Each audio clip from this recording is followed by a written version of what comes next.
Hi students, my self Muskan Sharma and I welcome you all to the Udit pharmacy. तो आज हम अपना HECPA में नेक्स्ट यूनिट स्टार्ट करने वाले हैं जिसका नाम है demography and family planning. Okay, so let's start with it. तो हमें सबसे पहले बताया गया है कि डेमोग्राफी क्या होता है।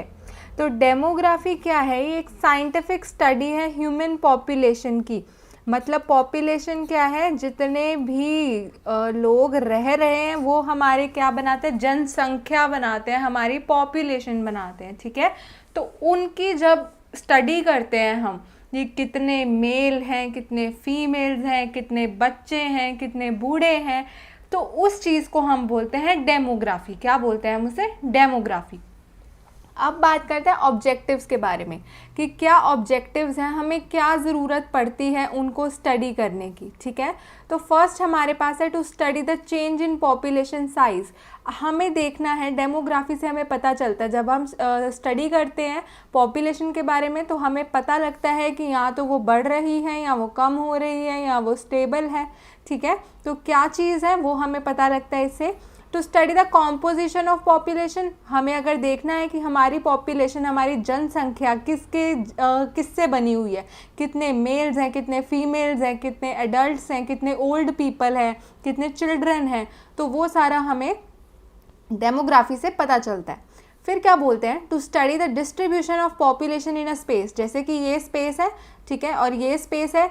फॉर सपोज ये एक गांव है X, ये एक गांव है Y, तो यहाँ पर कितने मेल फीमेल हैं, यहाँ पे कितनी पॉपुलेशन है, तो ये सारा अगर हमें पता लगाना है तो ये हम डेमोग्राफी को पढ़कर पता लगा सकते हैं। तो इसीलिए हम डेमोग्राफी को पढ़ते हैं। ओके, तो अब क्या है? डेमोग्राफिक साइकिल, मतलब एक साइकिल है डेमोग्राफी। ठीक है, अब क्या होता है? The cycle which suggest the population growth of nation is known as demographic cycle. अब क्या है? एक साइकिल है। साइकिल मतलब एक चलती रहती है कंटिन्यूसली, मुड़ के फिर वही स्टार्ट हो जाता है, फिर से वही। ठीक है, तो ये क्या करते हैं? सजेस्ट करते हैं पॉपुलेशन ग्रोथ ऑफ नेशन की। कोई इंडिया ले लो, इंडिया हमारी कंट्री है। ठीक है, तो इंडिया में पॉपुलेशन इस टाइम ग्रो कर रही है, इस टाइम डिक्लाइन कर रही है, इस टाइम स्टेबल है। तो ये जो साइकिल इसकी चलती रहती है। ठीक है, जैसे फॉर सपोज बढ़ने लग गई, फिर कम होने लग गई, फिर स्टेबल आ गई, फिर बढ़ने लग गई, तो एक साइकिल की तरह चल रहे हैं ना ये सारे। ठीक है, तो वो एक उस साइकिल को हम क्या बोलते हैं? Demographic cycle. ठीक है, फिर है 5 स्टेजेस ऑफ डेमोग्राफिक साइकिल। अब कौन कौन सी स्टेज होती है डेमोग्राफिक साइकिल की? तो फर्स्ट हमारे पास आता है फर्स्ट स्टेज, जिसको हम बोलते हैं high stationary stage. It is the first stage through which nation begins. अब कोई भी कंट्री है, जैसे कि बहुत टाइम पहले से चल रहे हैं, कोई आज की चीज़ नहीं है, फिर से घूम घूम के आ जाते हैं वहाँ पे। जैसे कि फॉर सपोज इंडिया से मैं कोई पार्ट उसका सेपरेट कर लूँ, ये पार्ट मैंने इंडिया से सेपरेट कर लिया और इसको मैंने मुस्कान कंट्री बना दी। ठीक है जी, अब मेरी कंट्री में आपका स्वागत है। ये मेरा फर्स्ट स्टेज है जहाँ से मैं अपना नेशन शुरू कर रही हूँ। इस स्टेज पर क्या होता है? बर्थ रेट बहुत ज़्यादा हाई है, पॉपुलेशन यहाँ पर आ गई। अब यहाँ पे बर्थ रेट बहुत ज़्यादा हाई है। बर्थ रेट मतलब लोग पैदा बहुत ज़्यादा हो रहे हैं, बच्चे बहुत ज़्यादा पैदा हो रहे हैं, वो बहुत ज़्यादा है। As well as death rate भी बहुत हाई है, लोग मर भी रहे हैं। ठीक है, अब देखो एक तरफ से तो लोग क्या है? पैदा हो रहे हैं, तो पॉपुलेशन इंक्रीज हो रही है, और साथ के साथ उतने ही तेजी से लोग मर रहे हैं, तो साथ के साथ कम भी हो रही है। ठीक है, hence there is no increase, तो कोई फर्क ही नहीं पड़ेगा। फॉर सपोज 50 मर गए, ठीक है, तो 50 पैदा भी हो गए, तो कोई फर्क पड़ा? नहीं पड़ा। आया होगा तो माइन्यूट सा आया होगा एक आधे का, जैसे ये 49 हो गया, ये 50 हो गया, ज़्यादा फर्क नहीं आएगा। ठीक है, तो ये क्या है? कोई इंक्रीज नहीं होती पॉपुलेशन साइज में। तो इंडिया इस स्टेज पर कब था? 1920 में था। कब था? 1920 के टाइम पर इंडिया इस स्टेज से गुजर रहा था। ओके, फिर हम बात करते हैं सेकंड स्टेज, जिसको हम अर्ली एक्सपैंडिंग स्टेज भी बोलते हैं। अब देखो क्या है अर्ली एक्सपैंडिंग स्टेज? मतलब एक्सपैंड हो रहा है, मतलब फैल रहा है। ठीक है, in this stage death rate was decrease. अब क्या हुआ? डेथ रेट होगी कम, while birth rate was not affected. Birth rate तो उतनी ही थी, लेकिन जो डेथ रेट है वो थोड़ी कम हो गई। जैसे कि बर्थ रेट फॉर सपोज 50 ही रही, लेकिन डेथ रेट हो गई हमारी 20 to 30 के बीच में। ठीक है, ऐसे हो गई, तो पॉपुलेशन बढ़नी स्टार्ट हो गई। बढ़ेगी जब ज़्यादा पैदा होंगे, मर कम रहे हैं तो पॉपुलेशन बढ़ेगी। In some countries birth rate was increase due to improved health care facilities. अब फिर कुछ कंट्रीज़ में क्या हो गया, बहुत अच्छी फैसिलिटीज़ देने लगे, जैसे फॉरेन में बहुत अच्छी मेडिकल फैसिलिटीज़ है, ये सब देने लग गए, ठीक है। तो बर्थ रेट भी क्या हो गया, इंक्रीज हो जाएगा, ठीक है। कुछ कंट्रीज़ में जैसे कि 50 था पहले, तो अब 60 हो गया, लेकिन डेथ रेट और डिक्लाइन हो गया, ठीक है। तो many African and Asian countries are passing through this stage, और काफ़ी सारी जो अफ्रीकन और एशियन कंट्रीज़ हैं वो अभी भी इस दौर से गुजर रही हैं, ठीक है। As the population has started increasing, अब पॉपुलेशन इंक्रीज हो रही थी, this stage is also called early expanding stage. Expand हो रहा है, ठीक है। एक्सपैंड का मतलब क्या होता है, फैलना, ठीक है, स्प्रेड होना। तो पॉपुलेशन बढ़ रही है तभी तो फैलेगी, ठीक है। तो ये होगी हमारी सेकंड स्टेज। फिर अगर हम बात करें थर्ड स्टेज की, जिसको हम बोलते हैं लेट एक्सपेंडिंग स्टेज, क्या बोलते हैं हम इसको, लेट एक्सपेंडिंग स्टेज। इस स्टेज में क्या होता है, death rate continues to fall and birth rate also started to decrease. अब क्या है, डेथ रेट तो कम हो रहा था, पहले ही कम हो रहा था, ठीक है, अब लेकिन बर्थ रेट भी कम होना स्टार्ट हो गया, ठीक है। अब दोनों ही क्या हो रहे हैं, कम हो रहे हैं। Therefore population continues to increase, पर अभी भी डेथ रेट जितनी कम है, जैसे कि पहले 60 थी बर्थ रेट और हमने कर दी थी इसको 20 कर दिया था डेथ रेट को, बर्थ ये रहा, डेथ रेट ये रहा, लेकिन अब बर्थ रेट भी डिक्लाइन करे, डेथ रेट भी डिक्लाइन करे, तो ये तो फोर सपोज होगी 40, ये तो हो गया 10, तो पर स्टिल पॉपुलेशन तो बढ़ेगी, पॉपुलेशन तो क्या होगी, बढ़ेगी, ठीक है। सो मैनी डेवलपिंग कंट्रीज जैसे कि चाइना, सिंगापुर, वो अब इस स्टेज पर है, ओके। अब हमारे पास नेक्स्ट आती है fourth stage, that is low stationary stage. इसमें क्या होता है, पॉपुलेशन स्टेबलाइज हो जाती है, ठीक है। मतलब क्या है, जितना डेथ रेट है उतना ही बर्थ रेट इक्वल आ जाता है और पॉपुलेशन स्टेबल हो जाती है। The low death rate and low birth rate result in constant population stable, जैसे कि 20 पे आ गया बर्थ रेट और 20 पे आ गया डेथ रेट, तो दोनों इक्वल हो गए, ठीक है। It is also called as zero population growth, इसको हम क्या बोलते हैं, जीरो पॉपुलेशन ग्रोथ, क्योंकि पॉपुलेशन बढ़ेगी ही नहीं, है ना, जीरो हो गई। फिर आता है फिफ्थ स्टेज की, अब डिक्लाइन होगी। इन this stage population decreases because birth rate is lower than death rate. अब क्या है, बर्थ रेट और गिर जाता है, जैसे बर्थ रेट हो गया 10 हो गया, ठीक है, लेकिन जो डेथ रेट है वो 20 ही है। तो अब देखो, मर ज़्यादा रहे हैं, पैदा कम हो रहे हैं, तो पॉपुलेशन क्या होगी, डिक्रीज होगी, कम होगी, है ना। तो ये है हमारी फिफ्थ स्टेज। तो ये थी हमारी डेमोग्राफिक साइकिल, ओके। अब हमारे पास नेक्स्ट टॉपिक है फर्टिलिटी।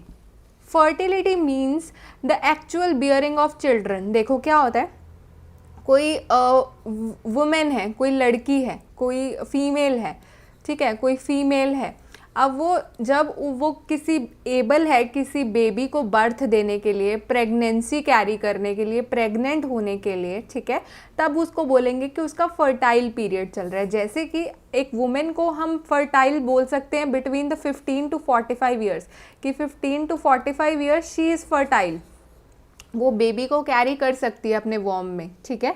तो ये होता है फर्टिलिटी की। फर्टिलिटी मीन्स कि एक्चुअल बियरिंग ऑफ चाइल्ड, की जो फीमेल है वो एक्चुअली चाइल्ड को बियर कर सकती है, ओके। फिर है फैक्टर्स अफेक्टिंग इन्फ्लुएंसिंग फर्टिलिटी। अब कौन कौन से फैक्टर्स ऐसे हैं जो कि इन्फ्लुएंस करते हैं फर्टिलिटी को या उस पर अफेक्ट डालते हैं, ठीक है।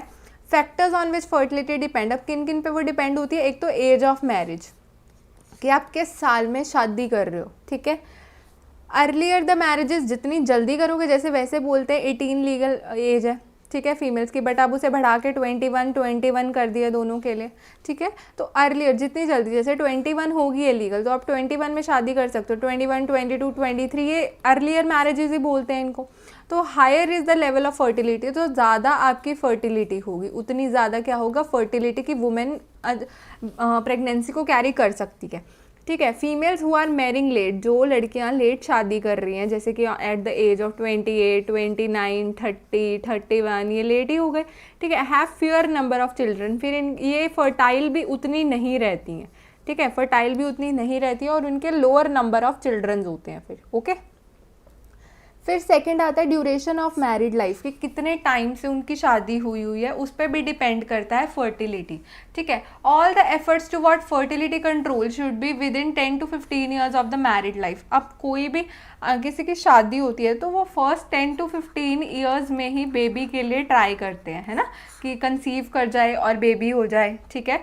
तो वो ही उनका फर्टाइल पीरियड है। मेजॉरिटी ऑफ बर्थ्स इसी टाइम पर ही होते हैं। कोई भी कपल शादी करते हैं विद इन 10-15 ईयर्स उनके 2-3 जितने भी बच्चे होने होते हैं वो हो जाते हैं, ठीक है। तो ड्यूरेशन ऑफ मैरिड लाइफ पे भी डिपेंड करता है कि फर्टाइल कैसी है, फर्टिलिटी वुमेन की कैसी है, ठीक है जी। फिर हमारे पास आता है स्पेसिंग ऑफ चिल्ड्रन। अब स्पेसिंग ऑफ चिल्ड्रन क्या है कि आप एक जैसे फर्स्ट चाइल्ड लिए है, सेकंड चाइल्ड लिए है, इनके बीच में कितना गैप रख रहे हो, that is what we call it as spacing of children, ठीक है। Spacing methods are properly advise to females of 25 to 30 years to have fertility control. Spacing method बोला जाता है, ये नहीं आपने एक साल में एक बच्चा किया, दूसरे साल में आप दूसरा बच्चा कर रहे हो, नहीं। एटलीस्ट जो हेल्दी गैप बोला जाता है वो 3 ईयर्स का होता है। कितने ईयर्स का? 3 ईयर्स का, कि आप 2 बच्चों के बीच में एटलीस्ट 3 ईयर्स का गैप रखो, तभी दोनों को प्रॉपर अटेंशन और केयर मिल पाएगी, ओके। फिर है education. Well educated female give birth to less number of children than uneducated female. जो अनएजुकेटेड फीमेल्स है, मतलब जो जिन्होंने ज़्यादा पढ़ाई नहीं करी होती, उन्हें पता नहीं होता चीज़ों का, ठीक है, वो ज़्यादा से ज़्यादा उनके ज़्यादा बच्चे होते हैं, ठीक है। जो अनएजुकेटेड है उनके क्या है, ज़्यादा बच्चे होते हैं, और जो एजुकेटेड लोग हैं उनके थोड़े कम बच्चे होते हैं, क्योंकि उन्हें पता है, उन्हें सोर्सेज हैंडल करने आते हैं, ठीक है, और उनको पता है कि पॉपुलेशन बढ़ रही है, सब चीज़ों को वो ध्यान में रख के फर्टिलिटी पे ध्यान रखते हैं, ठीक है। फिर है economic status. When economic condition of the family is good, more attention is given to control fertility. Economic status पे भी डिपेंड करती है फर्टिलिटी की। जब इकोनॉमिक कंडीशन फैमिली की अच्छी है, more attention to control fertility. देखो ऑफ कोर्स जब क्या है, इकोनॉमिक कंडीशन अच्छी है, पैसे ज़्यादा आ रहे हैं, मनी ज़्यादा है, ठीक है, मनी ज़्यादा है, तो वो लोग ज़्यादा अपने हेल्थ कॉन्शियस होते हैं, तो वो कम बच्चे करेंगे, ठीक है। पता है हर एक को एजुकेशन देनी है, हर एक को सब कुछ देना है, वो समझदार होते हैं, वो एजुकेटेड है, ठीक है।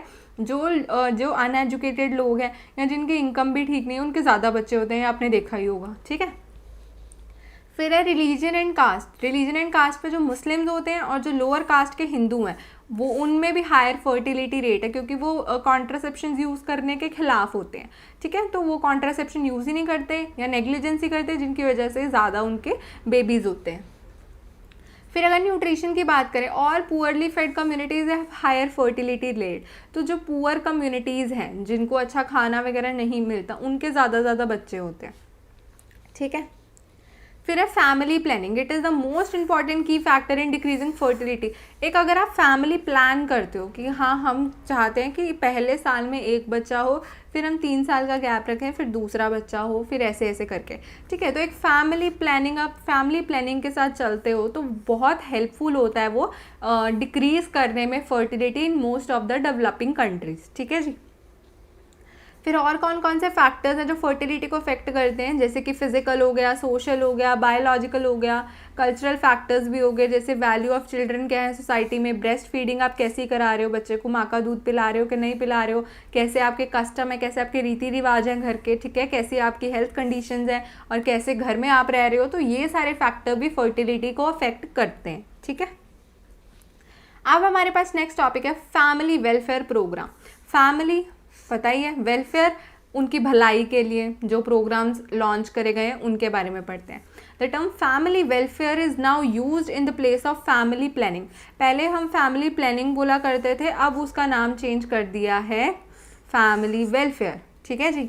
Family welfare signifies the improvement of the quality of health and welfare of the entire family.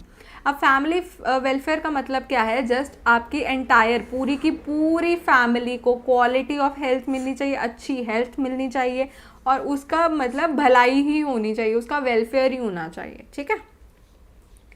Family welfare में क्या क्या चीज़ें आ जाती हैं, फर्स्ट आता है spacing and limitation of birth, कि आप अपने बच्चों में स्पेस रखो 2 या 3 साल का, और लिमिट में करो, ज़्यादा बच्चे नहीं करने चाहिए, ठीक है। एडवाइस ऑन स्टर्लिटी, जब फॉर सपोज 2 बच्चे हो गए तो आगे फ्यूचर प्रेगनेंसी अवॉइड करने के लिए कुछ ट्यूबैक्टमी और वेसेक्टमी करके स्टर्लिटी प्रोसीजर्स आते हैं, आप वो करवा लो, ठीक है, सरकार इवन उसके पैसे भी देती है। एजुकेशन ऑफ पेरेंटहुड, ठीक है, उन्हें पेरेंटहुड की एजुकेशन लेनी चाहिए, बच्चे को कैसे ट्रीट करना है, कैसे डिसिप्लिन में रखना है, वो सारी चीज़ें। Sex education is very much important, बच्चों को स्कूलों में कॉलेजेस में सेक्स के बारे में बताया जाना चाहिए, उनको एजुकेट करना चाहिए, ठीक है। जेनेटिक काउंसलिंग, अगर आपको पता है कि आपकी फैमिली में कोई बीमारी पर्टिकुलरली चल रही है तो आप जेनेटिक काउंसलिंग करवाओ, ठीक है। जैसे कि फॉर सपोज किसी को हीमोफीलिया है, डायबिटीज़ है, ठीक है, या कोई डिसऑर्डर है, या किसी को कोई अबनॉर्मैलिटी होती है, तो वो उस चीज़ के आप जेनेटिक काउंसलिंग करवा सकते हैं। वो आपको जो काउंसलर्स हैं वो आपको एडवाइस कर सकते हैं, आपको बेबीज़ करने चाहिए, नहीं करने चाहिए, क्या तरीका होना चाहिए, ठीक है। And carrying out pregnancy test, और प्रेगनेंसी टेस्ट ज़रूर करवाए। कईयों को पता ही नहीं चलता, 7-7 8-8 महीने लग जाते हैं और ना उन्हें कोई इंजेक्शंस लगा होता, ना बच्चे को प्रॉपर केयर मिली होती है, ठीक है। तो carrying out pregnancy test is also important for the family welfare, okay. Then services to unmarried mothers, जो अनमैरिड मदर्स हैं, ठीक है, उनको जैसे अनमैरिड है, शादी नहीं हुई थी बट बच्चा हो गया, तो उनको सर्विसेज होनी चाहिए, ठीक है, उनको हर तरह की फैसिलिटी मिलनी चाहिए, सुख सुविधाएं मिलनी चाहिए, ठीक है। Pre marital examination and counselling, शादी से पहले काउंसलिंग करवाओ, एग्जामिनेशन करवाओ कि ठीक है लड़की या लड़का, ठीक है, कोई दिक्कत तो नहीं है। अगर फिर वो चाहते हैं कंटिन्यू करना शादी, देन दे कैन, ओके। फिर है maternity and child health services, कि मदर को भी पूरी हेल्थ सर्विसेज मिलनी चाहिए। हमारी सरकार बहुत ऐसी फैसिलिटीज़ हैं जो मदर और माँ और बच्चे को दोनों को प्रोवाइड करती हैं, ठीक है। इम्यूनाइजेशन सर्विसेज, टीकाकरण बहुत अच्छे से होना चाहिए, टीके लगने चाहिए, टाइम से टाइम लगने चाहिए, प्रॉपर कार्ड बना होना चाहिए जिस पे आप मेंशन करो कि आप ये लग चुका है, ये लगना है, या हो गया है सब कुछ, वो आगे आप संभाल के रखो ताकि इन फ्यूचर आपको कभी भी ज़रूरत पड़ सकती है, ओके। फिर है 1970 से पहले जो फैमिली वेलफेयर प्रोग्राम था वो 2 to 3 चिल्ड्रन बोलते थे कि फैमिली में। 1970 तक क्या बोलते थे कि 2 से 3 बच्चे होने चाहिए फैमिली में, ठीक है। 1980 में क्या बोले कि एक माँ बाप का 2 ही बच्चे होने चाहिए सिर्फ, ठीक है। बट 1990 में 10 साल बाद उन्होंने क्या बोला कि एक ही बच्चा होना चाहिए, चाहे लड़का हो चाहे लड़की हो, वही इनफ होता है, ठीक है। The department of family welfare has increase the interaction with state government for improving the quality of family welfare programme. अब जो फैमिली वेलफेयर वाले थे उन्होंने स्टेट गवर्नमेंट्स, जो स्टेट्स में गवर्नमेंट्स होती है, उनसे भी मिलना जुलना शुरू कर दिया ताकि मिलकर ये सारे फैमिली वेलफेयर प्रोग्राम को अच्छा प्रोग्राम बना सके, ठीक है। फिर objectives of family welfare programme. अब क्या ऑब्जेक्टिव्स थे, मतलब क्या गोल्स उनके माइंड में थे फैमिली वेलफेयर प्रोग्राम वालों के। उनका फर्स्ट तो क्या था, reduction in the number of children by only 1 in family shows remarkable effect on growth rate of the whole country. उन्होंने क्या, पहला ऑब्जेक्टिव क्या था कि वो चाहते थे कि हर फैमिली में सिर्फ एक ही बच्चा हो, ठीक है। तो ये जो एक तरीका है ये बहुत हद तक पॉपुलेशन को कंट्रोल कर सकता है, जनसंख्या को कंट्रोल कर सकता है अगर एक माँ बाप का एक ही बच्चा होगा, ठीक है। It helps to promote on a voluntary basis for controlling number of children. अब आप किसी को फोर्सफुली तो कह नहीं सकते हो नहीं एक बच्चा करना है तो एक ही बच्चा करना है, ये तो लोगों का भी वॉलंटरी, खुद भी वो बढ़ चढ़ के उस चीज़ में भाग लेना चाहिए उन्हें भी, कि वॉलंटरी लेवल पे वो कंट्रोल कर सकें इस चीज़ों को, है ना। तो तभी एक प्रोग्राम सक्सेसफुल होता है जब लोग भी उसमें बढ़ चढ़ कर पार्टिसिपेट करें। आप अपना अपना बोली जा रहे हो, ऐसा तो चलता नहीं है ना। अब है to raise decision making capabilities in taking care of their reproductive health and number of children. अब वो चाहते थे कि लोगों की डिसीजन मेकिंग कैपेबिलिटी को बढ़ाया जाए कि वो खुद डिसीजंस ले सके, ठीक है, खुद अपने फैसले ले सके, ठीक है, अपनी रिप्रोडक्टिव हेल्थ का ध्यान रखें, ठीक है, अपने बच्चे जितने उन्हें चाहिए वो नॉर्मल लिमिट में होने चाहिए, ठीक है। It helps to educate and to make awareness in the mothers to control the number of children in the family.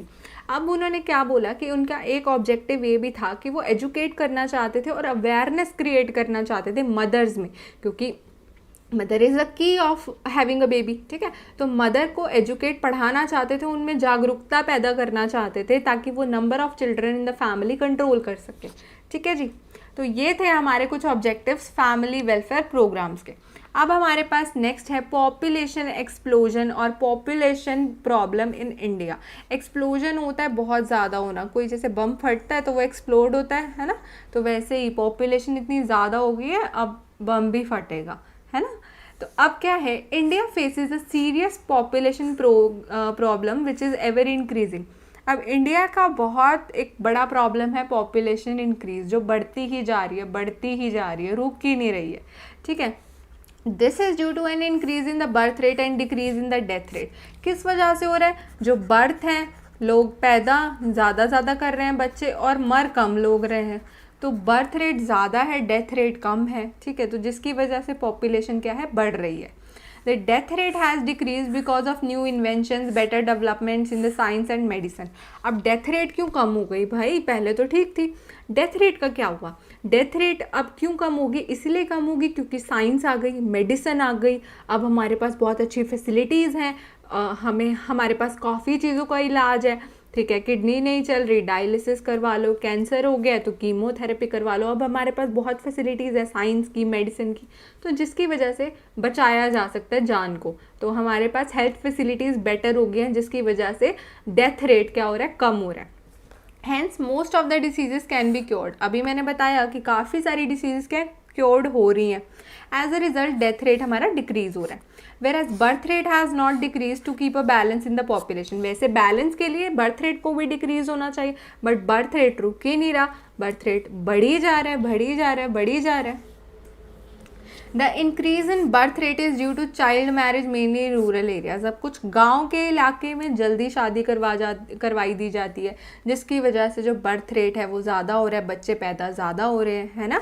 This may be due to lack of knowledge. ये किस वजह से है, लोगों को नॉलेज नहीं है, लोगों को अवेयरनेस नहीं है, लोगों में जागरूकता नहीं है, तो जिस वजह से क्या हो रहा है, वो इस फैमिली प्लानिंग या फैमिली वेलफेयर का लाभ उठा ही नहीं पा रहे हैं, वो सिर्फ बच्चे करी जा रहे हैं, ठीक है। Due to population increase, the economy of the country does not show progress as all effects are concentrated on fighting against the poverty due to this population increases. क्या बोल रहे हैं कि पॉपुलेशन बढ़ रही है हमारी, ठीक है, तो इकोनॉमी है जो हमारे इनकम सोर्सेज हैं कंट्री के, वो प्रोग्रेस हो ही नहीं रहे, हमारी कंट्री डेवलप हो ही नहीं पा रही इकोनॉमिकली। क्यों, क्योंकि जो सारा ध्यान है वो कहाँ है, पॉवर्टी हटाने में, अनएम्प्लॉयमेंट हटाने में, पॉपुलेशन कंट्रोल करने में, है ना, क्योंकि पॉपुलेशन रुक ही नहीं रही है। As a result there is no progress in any other important field. जब इकोनॉमी, जब पैसा ही नहीं हमारा बढ़ रहा, तो प्रोग्रेस बाकी फील्ड्स में कहाँ से हो जाएगी, नहीं हो पाएगी, ठीक है। Therefore it is necessary to control population increase by accepting family planning at national level for the progress of the country. तो अब क्या है, इसलिए बहुत ज़्यादा ज़रूरत है हमें हमारी जनसंख्या को कंट्रोल करने की, ठीक है, फैमिली प्लानिंग को एक्सेप्ट करने की, उसे अपनाने की नेशनल लेवल पे, ताकि हमारी कंट्री है वो प्रोग्रेस कर सके, वो आगे बढ़ सके, ठीक है। The government of India has made family planning as a national policy. अब जो गवर्नमेंट ऑफ इंडिया है उन्होंने फैमिली प्लानिंग को वैसे तो नेशनल पॉलिसी बनाया हुआ है, बट लोग हैं वो एक्सेप्ट ही नहीं कर रहे इस चीज़ को। अब फैमिली प्लानिंग क्या है, जिसके वो पॉलिसी बनाया हुआ है, तो फैमिली प्लानिंग क्या होता है, means to decide the number and timings of children in the family. Family planning क्या है, डिसाइड करना कि हमें 2 ही बच्चे चाहिए, हमें 1 बच्चा चाहिए, हमें 3 बच्चे चाहिए, ठीक है, और उनके बीच की टाइमिंग डिसाइड करना है, एटलीस्ट 2 साल का गैप रखेंगे, एटलीस्ट 3 साल का गैप रखेंगे, इस चीज़ को हम क्या बोलते हैं, फैमिली प्लानिंग, ठीक है। WHO defined, World Health Organization defined family planning as a way of living and thinking that it is adopted voluntarily. अब उन्होंने क्या बोला है, WHO ने बोला फैमिली प्लानिंग को as a way of living, आप कैसे रहते हो, आप कैसे सोचते हो, ये अडॉप्ट होता है वॉलंटरली। अब आपको मैं धक्के से बोलूँ कि नहीं आप ऐसे रहो, वैसे रहो, आप ऐसा करो, वैसा करो, आपके लिए कंपलसरी है, आप करोगे, नहीं करोगे, ये आपको चीज़ अंदर से आनी चाहिए। मैं आपको किताब दे के बिठा दूँ, सुबह से रात तक पढ़ते रहो, मैं तुम्हारे सर पे डंडा लेके खड़ी हूँ, ठीक है, पढ़ोगे तुम, नहीं पढ़ पाओगे। जब तक तुम्हारे अंदर से ही नहीं आएगा कि हाँ मुझे पढ़ना है, मेरे एग्ज़ाम्स है, तुम्हें कोई फ़िक्र है, तब तुम पढ़ोगे। तो ऐसे ज़बरदस्ती तो होता नहीं। तो ऐसे ही जब आप प्लानिंग को इम्प्लीमेंट करते हो, जब आप प्रोग्राम्स रखते हो, तो लोगों का उसमें पार्टिसिपेट वॉलंटरली करना, वॉलंटरली मतलब उनकी मर्ज़ी से करना बहुत इंपॉर्टेंट है, ठीक है। तो ये वॉलंटरली वो कैसे एक्सेप्ट करेंगे, upon the basis of knowledge. उन्हें अगर इस चीज़ की नॉलेज होगी, नहीं भाई हाँ इसमें फ़ायदा है, ठीक है, एटीट्यूड होगा उनका, रिस्पॉन्सिबल फील करेंगे वो, ठीक है, तभी वो वॉलंटरली एक्सेप्ट करेंगे, ठीक है। इंडिविजुअल और couples, in order to promote the health and welfare of the family group, वो अपनी फैमिली का भी हेल्थ बढ़ाएंगे, अपना भी बढ़ाएंगे अगर नॉलेज होगी, and thus contribute effectively to the social development of the country, और वो कॉन्ट्रीब्यूट कर पाएंगे, अपना हिस्सा ले पाएंगे एक डेवलपमेंट ऑफ कंट्री में, एक प्रोग्रेस ऑफ कंट्री में, ठीक है। अगर उनको इस चीज़ की नॉलेज, एटीट्यूड, रिस्पॉन्सिबिलिटी वो समझेंगे और वॉलंटरली वो हिस्सा बनेंगे फैमिली प्लानिंग का, तो जो हमारी कंट्री है वो डेवलप हो पाएगी। अब objectives, importance, advantages, merits of family, देखो कितना कुछ एक साथ आ गया, ठीक है। क्या इंपॉर्टेंस है, क्या फ़ायदे हैं हमारे फैमिली प्लानिंग के, ठीक है, क्यों ज़रूरी है। टू अवॉइड अनवांटेड बर्थ, अगर हम चाहते हैं कि अनवांटेड बर्थ ना हो, हम एक फैमिली है, उन्होंने डिसाइड किया एक बच्चा अब, दूसरा बच्चा 3 साल के बाद, ठीक है, तो ये फैमिली प्लानिंग है। अगर वो ना करे तो एक बच्चा पहले साल हो गया, अगले साल ही दूसरा बच्चा हो गया ना अनवांटेड बर्थ, ठीक है। तो अगर वो प्लान करेंगे तो ऐसा नहीं होगा। To bring about wanted birth, तो वांटेड बर्थ मतलब हाँ भाई पहले साल ये करेंगे, फिर तीसरे साल बाद दूसरा बच्चा करेंगे, ठीक है, तो वो वांटेड बर्थ हुआ, वो चाहते थे, ठीक है। To regulate the interval between pregnancy, और इंटरवल कंट्रोल करेगा ये फैमिली प्लानिंग मेथड कि आपको कितने कितनी देर बाद, हमने अगर माइंड बनाया है तो कितनी कितनी देर बाद प्रेगनेंसी कैरी आउट करनी है, ठीक है। To control the time at which birth occurs in relation to ages of parents, और कौन से टाइम पर बेबी करना है depending on the age of parents, वो भी फैमिली प्लानिंग में आता है, ठीक है। To determine the number of children in the family, आप कितने चिल्ड्रन चाहते हो अपनी फैमिली में, वो भी फैमिली प्लानिंग से आप देख सकते हो, ठीक है। To preserve the health of mother की हेल्थ बचाने के लिए, बच्चे के भविष्य के लिए, बच्चे की भलाई के लिए और घर की खुशी के लिए, तो ये सारी चीज़ें फैमिली प्लानिंग बहुत इंपॉर्टेंट है इन सब के लिए, ठीक है। To control the population problem, और पॉपुलेशन प्रॉब्लम कंट्रोल करने में भी ये मेथड हेल्पफुल है। अब हमारे पास है कॉन्ट्रासेप्टिव्स। अब कॉन्ट्रासेप्टिव्स हमारा नेक्स्ट टॉपिक है। कॉन्ट्रासेप्टिव्स होते क्या हैं? तो कॉन्ट्रासेप्टिव्स क्या है? ये हमारे डिवाइसेस हैं जो कि रिस्ट्रिक्ट करते हैं fertility of ovum and do not allow the zygote formation. अब क्या है, जो मेल से स्पर्म्स आते हैं, वेजाइना में एंटर होते हैं, वो यूट्रस में जाते हैं, यूट्रस से जाते हैं वो फेलोपियन ट्यूब में, फेलोपियन ट्यूब में आगे एग होता है, मतलब ओवम होता है। उस ओवम के साथ ये स्पर्म जाके फ्यूज़ हो जाते हैं और मिला के क्या बना देते हैं? जाइगोट, मतलब बच्चा बना देते हैं, जाइगोट फॉर्म कर देते हैं, ठीक है। फिर हमारा जाइगोट इम्प्लांट होता है जाके यूट्रस में और फिर प्रेगनेंसी कैरी ऑन होती है, ठीक है जी। तो कॉन्ट्रासेप्टिव्स का क्या काम है? ये डिवाइसेस हैं जो कि रिस्ट्रिक्ट कर देते हैं फर्टिलिटी ऑफ ओवम, वो रिस्ट्रिक्ट कर देते हैं, वो ओवम को रिस्ट्रिक्ट कर देते हैं और जाइगोट की फॉर्मेशन होने ही नहीं देते, ठीक है। And do not allow the zygote formation, okay.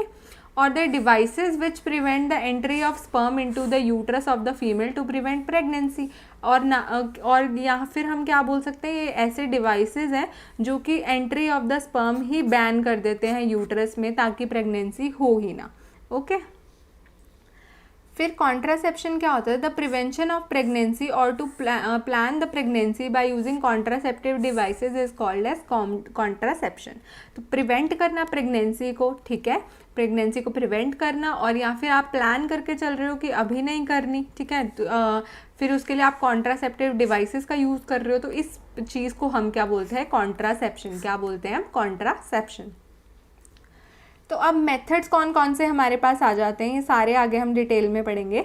Methods में आ जाते हैं हमारे फैमिली प्लानिंग के भी मेथड्स यही हो गए, कॉन्ट्रासेप्शन के मेथड है। पहला होता है टेम्परेरी मेथड, जो कि कुछ टाइम के लिए ही होता है, जिनको हम स्पेसिंग मेथड्स भी बोलते हैं, ठीक है। ये इनमें आता है एक बैरियर मेथड। बैरियर में हमारे पास पहले आता है फिजिकल मेथड। फिजिकल मेथड में आता है कॉन्डम्स होती हैं मेल के लिए, डायफ्राम्स, वेजाइनल स्पॉन्ज होते हैं फीमेल्स के लिए। फिर आता है फिजिकल के बाद हमारे पास केमिकल मेथड। केमिकल मेथड में foam tablets, cream, suppositories, jellies and paste, ये सारे आ जाते हैं, ठीक है। इंट्रा यूट्राइन डिवाइसेस आ जाते हैं जो हम यूट्रस में डालते हैं, जैसे कि इनमें भी कैटेगरीज आ जाती है, मेडिकेटेड होते हैं, नॉन मेडिकेटेड होते हैं, ठीक है। फिर हमारे पास कुछ हार्मोनल मेथड आते हैं जिसमें हम हार्मोन्स को ऑल्टर करते हैं, जैसे कि ओरल पिल्स होगी, स्लो रिलीज प्रिपरेशन जैसे कि वेजाइनल रिंग्स होगी, इम्प्लांट्स हो गए, ठीक है। और पोस्ट कॉन्ट्रासेप्शन मेथड भी होते हैं, जैसे कि मेंस्ट्रुअल रेगुलेशन कर ली, मेंस्ट्रुअल इंडक्शन कर लिया, एबॉर्शन कर लिया, ये सब हम आगे डिटेल में पढ़ेंगे, ठीक है। फिर हमारे पास कुछ नेचुरल मेथड्स आ जाते हैं जिनको हम मिसलेनियस मेथड्स भी बोलते हैं, जैसे कि एब्सटिनेंस हो गया, कोइटस इंटरप्शन हो गया, सेफ पीरियड जिसको हम रिदम मेथड भी बोलते हैं, सर्वाइकल म्यूकस मेथड हो गए। तो ये हमारे पास कुछ मेथड्स होते हैं फैमिली प्लानिंग के या बर्थ कंट्रोल के या कॉन्ट्रासेप्शन के। ठीक है। फिर ये थे टेम्प्रेरी मेथड्स। अब है परमानेंट मेथड्स या जिनको टर्मिनल मेथड या स्टरलाइजेशन मेथड्स भी बोलते हैं। इसमें मेल स्टरलाइजेशन, अगर मेल को स्टेराइल कराना है तो वेसेक्टमी करते हैं, फीमेल को स्टेराइल कराना है तो ट्यूबैक्टमी करते हैं, या हम लैप्रोस्कोपी भी कर सकते हैं। ठीक है। तो ये थे हमारे क्या परमानेंट मेथड्स या और टेम्प्रेरी मेथड्स दोनों के मिला के। ओके। सो नेक्स्ट वीडियो में हम करेंगे इन सब के बारे में डिटेल में। सो होप आपको यहाँ तक समझ आ गया एंड थैंक्स फॉर वॉचिंग।